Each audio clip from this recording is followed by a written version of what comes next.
ಇನ್ನು ವರಮಹಾಲಕ್ಷ್ಮಿ ಹಬ್ಬದ ಹಿನ್ನೆಲೆ ಗೊರವನಹಳ್ಳಿ ಮಹಾಲಕ್ಷ್ಮಿ ದೇವಿ ವಿಶೇಷ ಅಲಂಕಾರದಿಂದ ಕಂಗೊಳಿಸ್ತಾ ಇದೆ.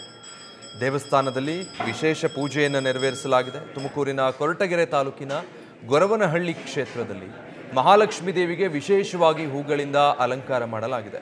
ಇವತ್ತು ಬೆಳಗ್ಗೆ 5 ಗಂಟೆಯಿಂದನೇ ದೇವಸ್ಥಾನದಲ್ಲಿ ವಿಶೇಷ ಪೂಜೆ ನೆರವೇರಿದೆ. ರಾಜ್ಯದ ಮೂಲೆ ಮೂಲೆಯಿಂದಲೂ ಕೂಡ ಭಕ್ತರು ಮಹಾಲಕ್ಷ್ಮಿ ದೇವಿಯ ದರ್ಶನಕ್ಕೆ ಆಗಮಿಸ್ತಾ ಇದ್ದಾರೆ. ಗಂಗೆ ಪೂಜೆ, ಸ್ವಸ್ತಿ ವಾಚನ, ಗೋಪೂಜೆ, ಪಂಚಾಮೃತ ಅಭಿಷೇಕ, ಅಷ್ಟೋತ್ತರ, ಮಹಾಮಂಗಳಾರತಿ ಇದೆಲ್ಲವೂ ಕೂಡ ನೆರವೇರಿಸಲಾಗಿದ್ದು ಸರತಿ ಸಾಲಲ್ಲಿ ನಿಂತು ಭಕ್ತಾದಿಗಳು ದರ್ಶನ ಪಡಿತಾ ಇದ್ದಾರೆ.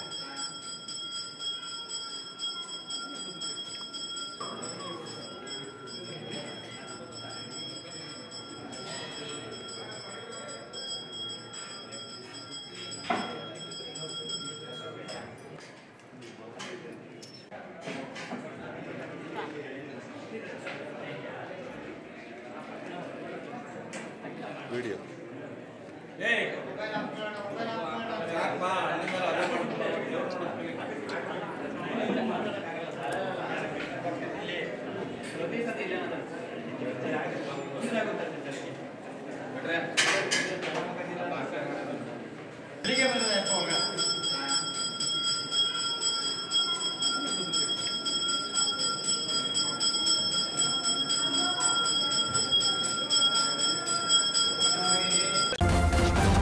ನ್ಯೂಸ್ ಫಸ್ಟ್ ನಿರ್ಭೀತಿಯಿಂದ ನಿಮ್ಮ ಪರವಾಗಿ.